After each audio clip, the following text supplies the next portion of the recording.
Phyrexia is implacable, unyielding, singular. Or is it?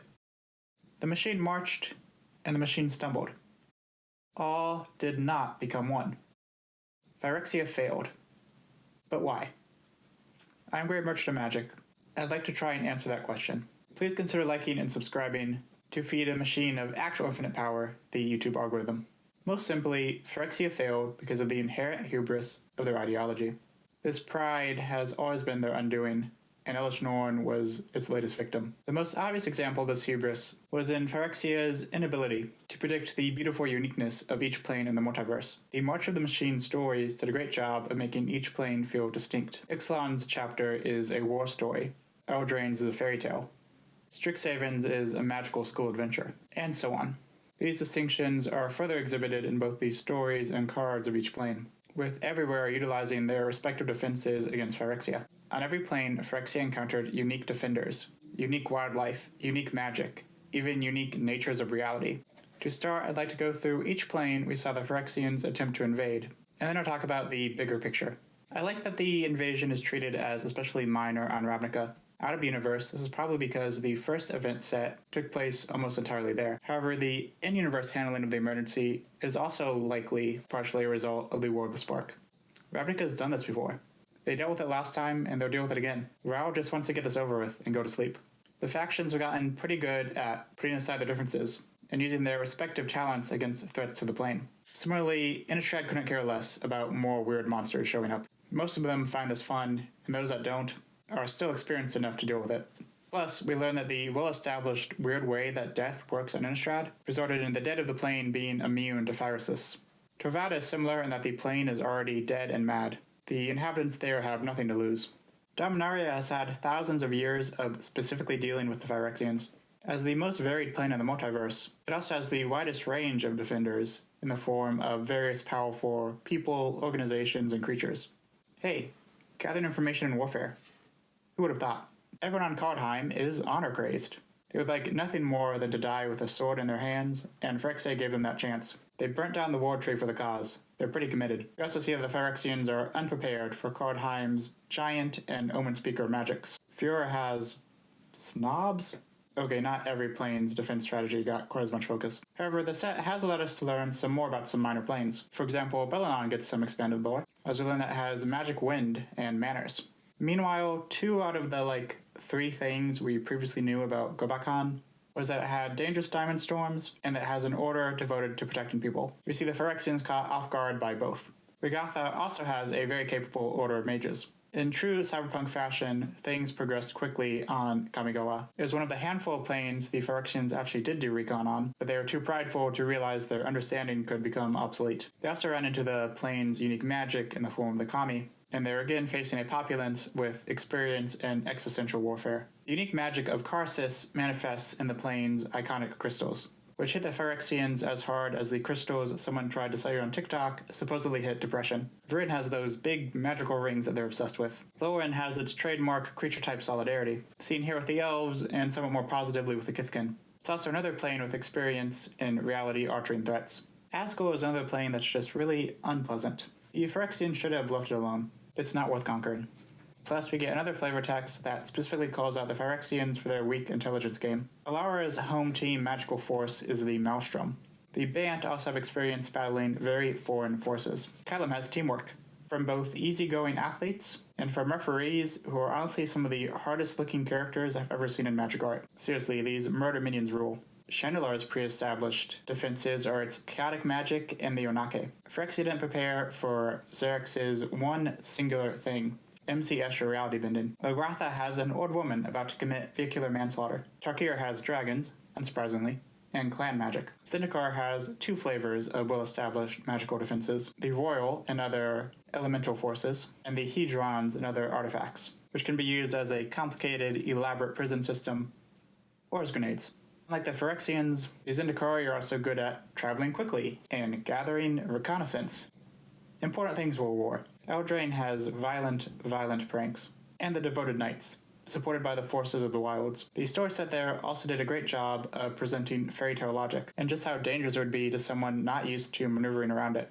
Theros has its gods, most notably Afara, Nixian magic, and martial prowess. Amonkhet has its own gods, plus its own deeply unpleasant death magic, and the creatures that evolve to deal with it. Mercadi has blimps and well-dressed goblins. Arcavios has the varied magics of Strixhaven and its founders. New Capenna has the deep bonds of various families, combined with questionable voting codes, and the people who know them very well. Plus the best Halo supply in the multiverse, or alternatively, Charlie's stick from It's Always Sunny. Moag has nature magic, and more importantly, deep-seated regret. Very powerful tool. Kaladesh has risk-taking and technology. I'll talk about one particular area of that technology in a minute. Ikoria has defensive mutations that keep the wildlife one step ahead of any threat. As the crystals of the plane developed a resistance to glistening oil, I'll discuss one specific form of that wildlife later as well. The recurring theme we see in this set, and historically, is the Phyrexians being weak to big animals, often flavored as nature being intrinsically against Phyrexia. My favorite depiction of this is how frequently Phyrexians are shown being absolutely owned by big apes, which makes sense because they monkey. Across the multiverse, in addition to what we've already discussed, we see the Phyrexians resisted by Urgamon and Sarfurian rhinos, Segovia serpents, Pyrula slabhorns, Tarkir bears, Innistrad frogs, and Kaladesh elephants and monkeys. Man, that monkey is ready to kill. Dinosaurs in particular are shown to be very powerful against Phyrexians across the multiverse, which makes sense because they're generally depicted as one of the largest animals in Magic. Morganda, Ikoria, Kaladesh, and of course Ixalan all demonstrate this.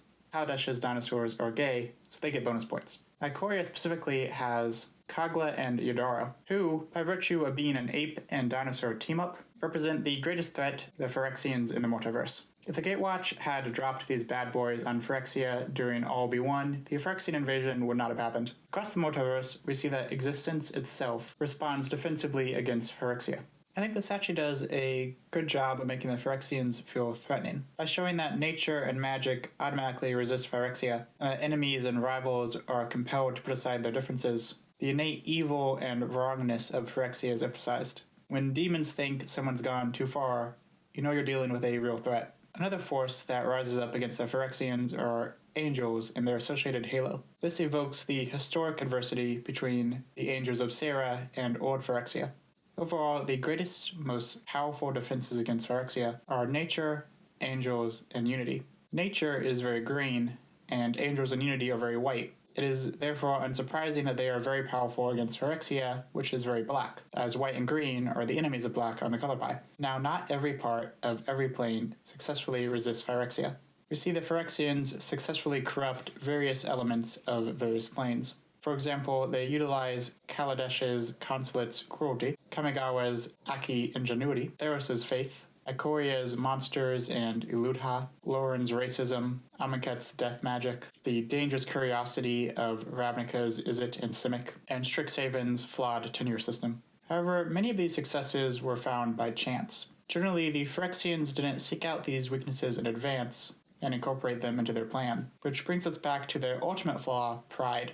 They lucked out on the metal world of Mirrodin, a plane practically made for them, and assumed they'd have the same successes everywhere. They thought they were powerful and numerous enough to not need full reconnaissance, to not need to understand their enemies or their unfamiliar battlefields. They don't even have great tactics, apparently.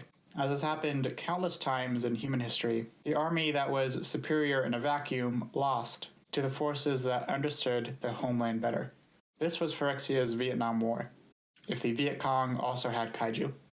Finally, the Phyrexians are also weakened by their internal traits. They are intentionally written to be deeply hypocritical. They claim to hate art and music, but New Phyrexia is full of both. How can Atraxa hate sculpture when the first thing her mom did when she invaded Dominaria was make big statues of herself? They don't actually hate art. They hate the art that they haven't been brainwashed into accepting as natural. They claim to be above human emotions, but they are constantly driven by greed and fear. I love how the story features an inverse of the usual villainous, "We're not so different, you and I," scene, where Elspeth calls out Norn on how flawed the Phyrexians are. They clearly aren't unified and harmonious. Otherwise, they wouldn't have factionalized and infought so much. If all are truly one, why does the machine need a mother? Elish Norn is vain, putting her own desire for power, control, and worship against the needs of Phyrexia as a whole. The battle droid ending was a way to hand-wave certain consequences to the multiverse. but I also think it was 100% in line with what we know about Elish Norn. She only cares about Phyrexia to the extent that it pertains to her own personal betterment. Something similar happened to the original Phyrexians when Yawgmoth was defeated. They shut down because he held the power. A Phyrexia not connected to its leader is a Phyrexia that the leader sees no use for. A Phyrexia not connected to them is a Phyrexia that failed them. But it was actually Norn that failed Phyrexia, with her obsessive god complex. The March of the Machine story wasn't perfect. I think it did an excellent job exploring the ideology, fatal flaws, and ultimately failure of the Phyrexian mindset. Thank you for watching. Sorry for the delay, I've been busy with school and work. I also got a paper published. It's open access, so if you think the topic is interesting, it will be linked below. Thank you to my patrons. If you'd like to join them and gain access to early videos and behind-the-scenes information, that's also linked below. Have a great day.